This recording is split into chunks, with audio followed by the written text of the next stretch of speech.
நாடு சுதந்திரம் பெற்று 67 வருஷமா பார்க்குற ரெண்டு காங்கிரஸ் ஆண்டது, இங்கே வந்து தமிழ்நாட்டில் வந்து திமுக ஆண்டது. இது வரைக்கும் லஞ்சத்தை ஒழிக்க முடியல. ஏன்னா அரசியல்வாதிகளே லஞ்சத்தில் இருக்காங்க. அதனால புதுசாக ஒரு தம்பி வராரு, அவரும் கொஞ்ச நாள் ஆனால் பண்ணுவாங்க.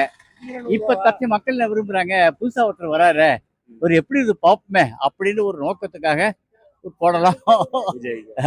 அப்படி ஒரு நோக்கம் மக்கள் மனதில் இருக்குது. ஏன்னா ஊழலை ஒழிக்க முடியல, யாரும் ஒன்றும் பண்ண முடியல. எந்த அரசாட்சி வந்தால் பிஜேபி இருந்தாலும் யார் வந்தாலும் ஒழிக்க முடியல. அது சரியான சட்ட திட்டங்கள் இல்லை. அது அரசியல்வாதிகளே ஊழலாக இருக்காங்க. அரசியல்வாதிகளே இருக்கும்போது அப்புறம் என்னத்தை அவங்க பண்ண போகிறாங்க, மக்கள் செய்ய போகிறாங்க. மக்கள் வறுமையில் இருக்கவங்க வறுமையில் தான் இருந்திருக்காங்க, துன்பப்படுறவங்க துன்பப்பட்டு தான் இருக்காங்க. கொஞ்சம் முன்னேற்றம் அடைஞ்ச வழியே எல்லாருக்கும் வேலை 58 வயசு வச்சு அன்னைக்கு அம்பேத்கர் வந்து வேலை இல்லாத அன்னைக்கு வந்து படித்தவங்க வந்து கிட்டத்தட்ட 30% இருந்தாங்க. இந்த சட்டம் எட்டும்போது 20%. அன்னைக்கு 58 வயசு போட்டாங்க வெள்ளைக்காரன் காலத்தில்.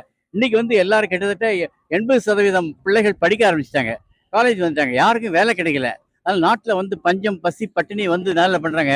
கொலை களவு கற்பழிப்பு வாலிப பசங்க எல்லாம் செய்கிறாங்க. இது காரணம் வந்து வேலையில்லா திண்டாட்டம் முக்கியமான ஒரு காரணம். இது அரசியல்வாதிகள் அதை உணர்ந்து அதுக்கேற்ற மாதிரி பார்லிமெண்ட்ல தீர்மானம் கொடுத்து சட்டசபையில் தீர்மானம் கொண்டாந்து எப்படி செய்யலாம் அப்படின்னு ஒரு நிலைகள் கொண்டாந்த மக்கள் சுபிட்சமா இருக்கணும்னு ஒவ்வொரு அரசியல்வாதியும் நினைக்கணும். அப்படிதான் மக்கள் சுபிட்சமா இருக்க முடியும். அதனால இப்போ வறுமை ஏழ்மையும் அதிகமா இருந்தது, கொலை களவு கற்பழிப்பு.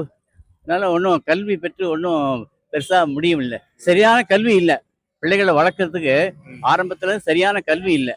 பசங்களுக்கு தர்மத்தையும் எது உண்மை எது நல்லது எது கெட்டது சொல்லி கொடுக்குற அளவுக்கு திருக்குறள் கிடையாது. அந்த காலத்து ஔவையார் பாடிய பாடல் எதுவுமே எல்லாம் எடுத்துட்டாங்க.